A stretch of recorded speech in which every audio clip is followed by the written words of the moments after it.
হাসিনার পাতা ফাঁদেই পড়েছে আওয়ামী লীগ। এবং সর্বশেষ জানাবো ট্রাম্পের বাণিজ্য নীতির কি প্রভাব পড়তে পারে বাংলাদেশে।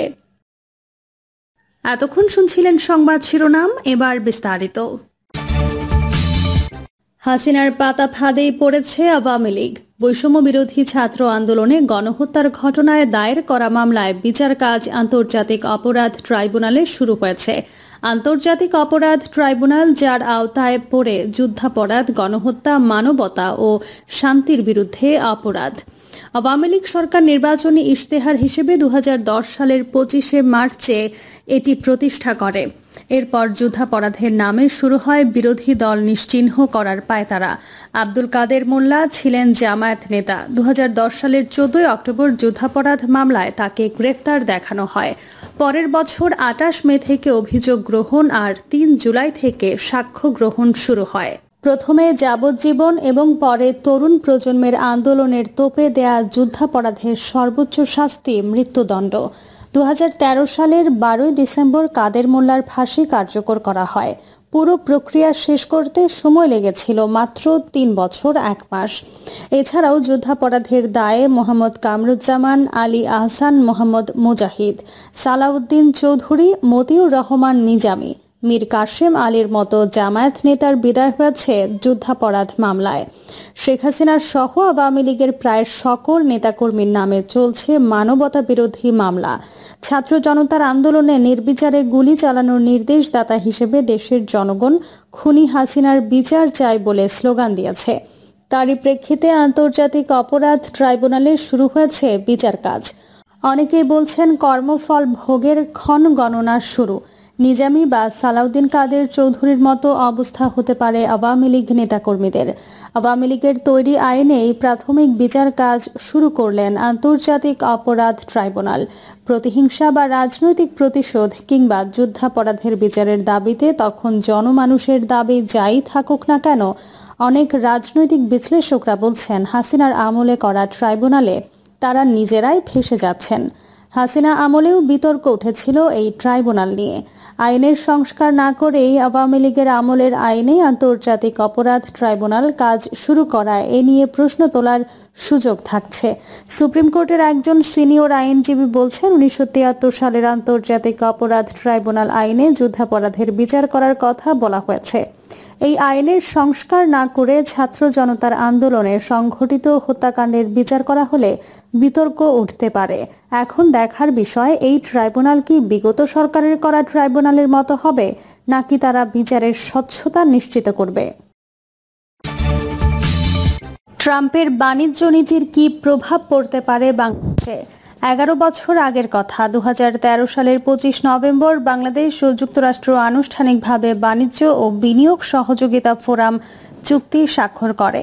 এর 5 মাস আগে 28 জুন বাংলাদেশকে দেওয়া জেনারেলাইজড সিস্টেম অব প্রেফারেন্স সুবিধা স্থগিত করে যুক্তরাষ্ট্রের ওবামার সরকার। দুই দেশের বাণিজ্য সম্পর্কের ক্ষেত্রে অল্প সময়ের ব্যবধানে এই দুটি ঘটনা ছিল তাৎপর্যপূর্ণ, তাতে কোনো সন্দেহ নেই। জিএসপি সুবিধা স্থগিতকরণ টিকফা স্বাক্ষরকে ত্বরান্বিত করেছিল বলে ধরা যায়, যদিও তার আগে প্রায় 1 দশক ধরে এরকম একটি চুক্তি নিয়ে আলোচনা চলেছে।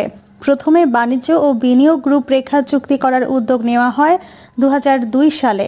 শেষতক তা টিকফায় রূপ নেয়। তবে জিএসপি স্থগিতকরণ ও টিকফা স্বাক্ষরের 1 দশকের বেশি সময় পর এসে দুই দেশের মধ্যকার সম্পর্ক একটি নতুন মাত্রায় উপনীত হয়েছে। বিশেষ করে ডোনাল্ড ট্রাম্প যুক্তরাষ্ট্রের 47তম প্রেসিডেন্ট নির্বাচিত হওয়ায় যুক্তরাষ্ট্রের বাণিজ্য নীতি যখন নিশ্চিতভাবেই সংরক্ষণমূলক হয়ে উঠবে, তখন বাংলাদেশকেও ট্রাম্পের নীতির সঙ্গে সমন্বয় করার বিষয়টি ভাবতে হবে।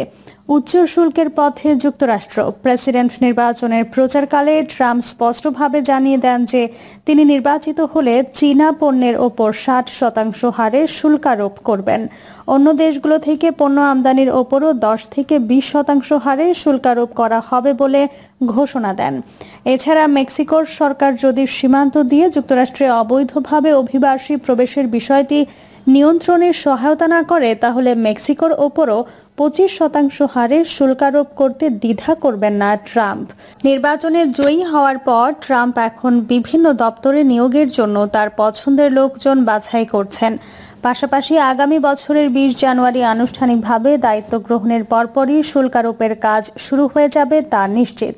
এই ক্ষেত্রে ট্রাম্প আন্তর্জাতিক বাণিজ্য বিষয়ে যুক্তরাষ্ট্রের প্রেসিডেন্টের যে বিশেষ ক্ষমতা আছে সেই নির্বাহী ক্ষমতা প্রয়োগ করবেন যেন দ্রুত শুল্কারোপ করা যায়।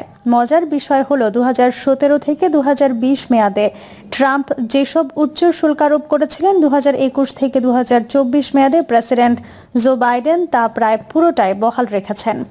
যুক্তরাষ্ট্রভিত্তিক গবেষণা সংস্থা ট্যাক্স ফাউন্ডেশনের হিসাব অনুসারে 2018 ও 2019 সালে ট্রাম্প প্রশাসন হাজার খানেক পণ্যের ওপর 38,000 কোটি ডলারের আমদানি শুল্কারোপ করেছিল।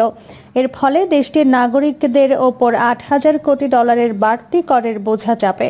ট্রাম্প নিজেকে ট্যারিফ ম্যান বলে অভিহিত করেছেন প্রথমবার প্রেসিডেন্ট নির্বাচন করার সময়ই। তিনি মনে প্রাণে বিশ্বাস করেন যে নিম্ন হারের বা শূন্য হারের আমদানি শুল্কের কারণে 3 দশক ধরে যুক্তরাষ্ট্রের লাখ লাখ মানুষ বেকার হয়েছেন। লাখ লাখ শ্রমজীবীর মজুরি তেমন বাড়েনি, বরং সমাজে বড় ধরনের আয়ের বৈষম্য তৈরি হয়েছে।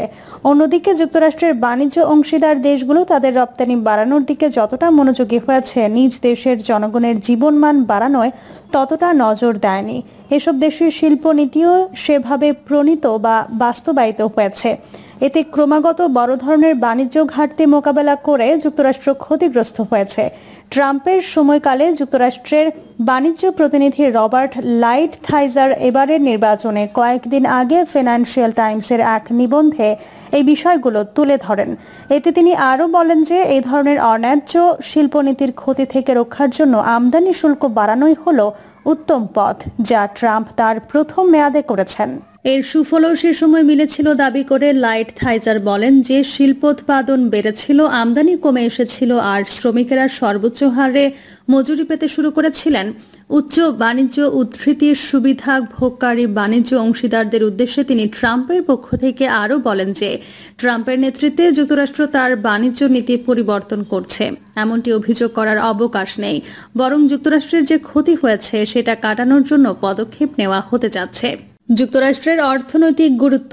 যুক্তরাষ্ট্র এখন বিশ্বের একক বৃহত্তম আমদানিকারক দেশ। বৈশ্বিক পণ্য ও সেবার 18% আমদানি করে দেশটি, বিপরীতে রপ্তানি করে 14%।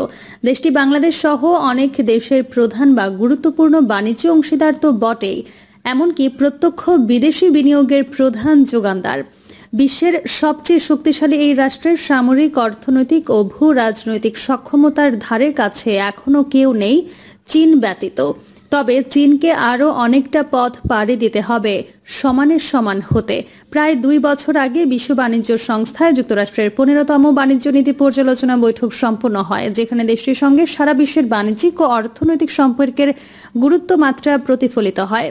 যেমন এই বৈঠকে যুক্তরাষ্ট্র WTOর অন্যান্য সদস্য দেশের কাছ থেকে 2000-এর বেশি লিখিত প্রশ্ন পেয়েছিল। মোটা দাগে বললে যুক্তরাষ্ট্র সাধারণত কোনো দ্বিপক্ষীয় বাণিজ্য সম্পর্ককে এগিয়ে নেয় বা পরিবর্তন করে তার বৈশ্বিক বাণিজ্য নীতির ছায়ায়। আর তাই দেশটির ঘোষিত বাণিজ্য নীতি বাণিজ্য অংশীদার দেশগুলোর জন্য অনেক গুরুত্বপূর্ণ বার্তা ও আভাস দিতে পারে। আর যুক্তরাষ্ট্রের বাণিজ্য নীতি স্বচ্ছ ও উন্মুক্ত, সে কারণে এই দ্বিপক্ষীয় সম্পর্ক জোরদার করার তাগিদে বাংলাদেশের মতো দেশের জন্য প্রয়োজন যুক্তরাষ্ট্রের বাণিজ্য নীতি নিবিড়ভাবে পর্যালোচনা করা এবং সেই অনুসারে নিজস্ব বাণিজ্য নীতির সমন্বয় করা। বাংলাদেশ ও যুক্তরাষ্ট্রের মধ্যকার বাণিজ্য ক্রমাগত বেড়ে চলেছে। গত 1 দশকে বাংলাদেশ প্রতি বছর দেশটি থেকে গড়ে প্রায় 27 কোটি ডলারের প্রকৃত প্রত্যক্ষ বিদেশি বিনিয়োগ পেয়েছে। 2023 সাল শেষে দেশে যুক্তরাষ্ট্রের বিদেশি বিনিয়োগের স্থিতি দাঁড়িয়েছে 393 কোটি 53 লাখ ডলার। এছাড়া বাংলাদেশের বেসরকারি বৈদেশিক বাণিজ্য ঋণের অন্যতম প্রধান উৎস এখন যুক্তরাষ্ট্র। বাংলাদেশ ব্যাংকের পরিসংখ্যান থেকে দেখা যায় 2023 সাল শেষে যুক্তরাষ্ট্র থেকে নেওয়া দীর্ঘমেয়াদী বেসরকারি ঋণের স্থিতি ছিল প্রায় 73 কোটি 52 লাখ ডলার, যা এই সময়ের বেসরকারি ঋণের মোট স্থিতির প্রায় 10%। অন্যদিকে যুক্তরাষ্ট্র এখন বাংলাদেশের প্রবাসী আয়ের দ্বিতীয় বৃহত্তম উৎস। 2023-24 অর্থ বছরে প্রবাসী আয়ের 11% এসেছে যুক্তরাষ্ট্র নিবাসী বাংলাদেশিদের কাছ থেকে। জিএসপি বাতিল। জিএসপি সুবিধা স্থগিতের বিষয়টি পরিষ্কারভাবে বাংলাদেশের শ্রমিক অধিকার ও শিল্প কারখানার বিশেষত তৈরি পোশাক খাতের কর্মপরিবেশের সঙ্গে সম্পৃক্ত। 2013 সালের 24 এপ্রিল সাভারের রানা প্লাজা ভবন ধসে 1100 এর বেশি পোশাক শ্রমিক প্রাণ হারান। পঙ্গু ও আহত হন আরও অনেক শ্রমিক। এই ঘটনা 21 শতকে বিশ্বের অন্যতম বড় শিল্প কারখানার সংশ্লিষ্ট দুর্ঘটনা হিসেবে স্বীকৃতি পায়। বিশ্বজুড়ে নিন্দা ও সমালোচনার ঝড় ওঠে শ্রমিকদের অরক্ষিত ও ঝুঁকিপূর্ণ কারখানায় কাজ করানোর জন্য। এর জেরেই কারখানার কাজের পরিবেশ উন্নত করা এবং শ্রমিকের অধিকার সুরক্ষার জন্য চাপ তৈরি করতে তৎকালীন ওবামা প্রশাসন এই বাণিজ্য সুবিধা স্থগিত করে। তবে তার আগে 6 বছর ধরে বাংলাদেশের কারখানা শ্রমিকদের অবস্থান নিবিড়ভাবে পর্যালোচনা করেছে যুক্তরাষ্ট্র।